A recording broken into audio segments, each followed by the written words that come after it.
So hey my friends, welcome. So देखिए, ये है आंसर बुकलेट ऑफ रिया दाबी और हम इससे इंग्लिश भी सीखेंगे। और दूसरी बात, आंसर राइटिंग की प्रैक्टिस, मतलब आंसर राइटिंग कैसे होती है, आंसर में क्या लिखना है, ये सारी बातें हमारे दिमाग में घर करती है और हमें कोई हेल्प करने के लिए नहीं रहता। तो ये सारी चीज़ें आपको हेल्प करेगी और इनसे सारी चीज़ों से आपको क्या पता लगेगा कि कोई आंसर आपको लिखना कैसा है, even in the main examination. Okay, I am talking about the UPSC. Okay, so this is the video all about that, and I'll be talking to you everything about rule of origin and how it is important. Okay, and what is steps have been taken by the India. So these are the things we are just like dealing in this video. So I'll start the question now. Highlight the need for evolving an appropriate system of rules of origin in regional trading arrangements. Okay, so हमें क्या करना है कि मतलब क्या ज़रूरत है एक अच्छे तरह, मतलब एक अच्छे से अप्रोप्रिएट सिस्टम ऑफ रूल्स लाने की। रूल्स ऑफ ओरिजिन क्या है भी पता लगेगा आपको रीजनल ट्रेडिंग अरेंजमेंट में कि हम जब ट्रेड कर रहे हैं तो ये क्यों ज़रूरी है रूल्स ऑफ ओरिजिन, और इसके स्टेप्स क्या लिए गए हमारे इंडिया के ज़रिए, वो देखना है। अभी मतलब रिसेंटली जब एक आंसर लिखा गया था, जब क्वेश्चन आया था। सो देखिए, यहाँ पे छोटा सा यहाँ पे क्या है आंसर है, अपना डेफिनेशन है इसकी। Rules of origin signifies having the knowledge of having the knowledge of where particular products are coming from. So ये क्या सिग्निफाई करता है, क्या बताता है कि हमें नॉलेज होना चाहिए किस चीज़ का, उस प्रोडक्ट का, कि वो कहाँ से आ रहा है। ओके, जहाँ भी हमारे जैसे ट्रेड हो रहा है, अभी बताता हूँ मैं आपको क्या बात हो रही है। It helps to be certain about the identity of the importing country. Okay, so अभी मैं आपको एक छोटा सा एग्जाम्पल दे रहा हूँ।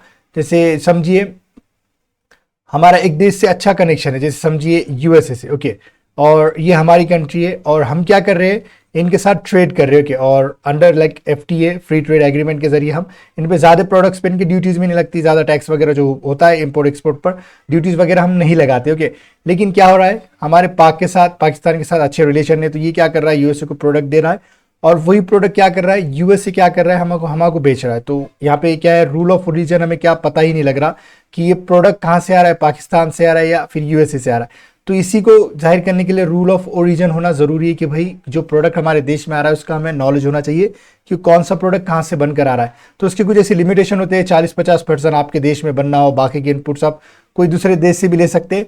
तो ये छोटी सी बात थी रूल्स ऑफ ओरिजिन की। तो हम आगे देखते हैं। ओके, सो हमारे अब इस इंट्रोडक्शन को पढ़ सकते हैं, आपको अब समझ में आ जाएगा। ओके, फिर इसके बाद देखिए, ओके 2 सेकेंड थोड़ा सा नीचे ले लेता हूँ। The need for rules of origin. Okay, in regional arrangement, अब क्या जरूरत है इसकी, देखिए अब एक एक पॉइंट लिखा हुआ है कि as seen in RCEP India did not sign it because rules of origin mechanism was weak. Okay, मतलब ये जो यहाँ पे जो RCEP हुआ था उसमें क्या है, ये वीक था, जो क्या कहेंगे, ये जो रूल्स ऑफ ओरिजिन वो वीक था, कमजोर था, इसलिए उसने हमारे इंडिया ने क्या किया, साइन नहीं किया इस पर।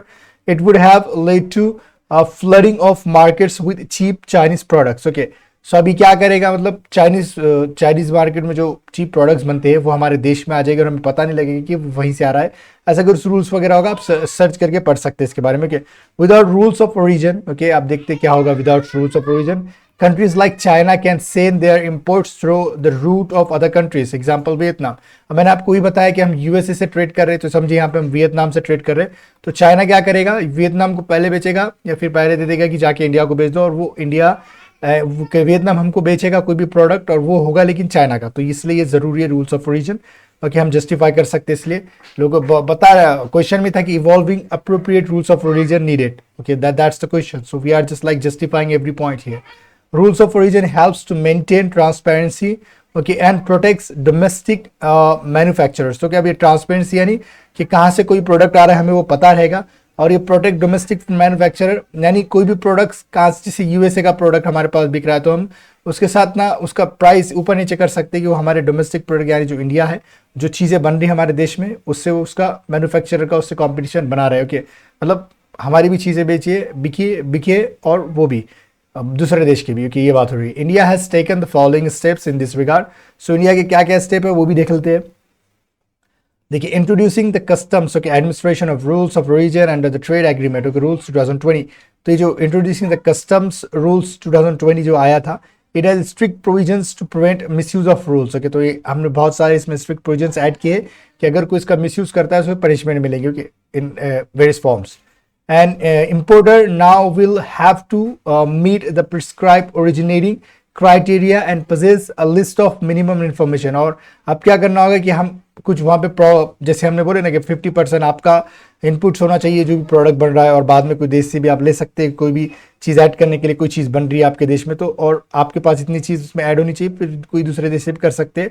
और कुछ कुछ मिनिमम इन्फॉर्मेशन होनी चाहिए कि हम ये देश में इस एरिया में ये चीज़ें बना रहे हैं, यहाँ से ये चीज़ें खरीद रहे हैं, असेंबल कर रहे हैं और आपको दे रहे हैं, इस तरीके से कि कोई इन्फॉर्मेशन लिस्ट हो सकती है।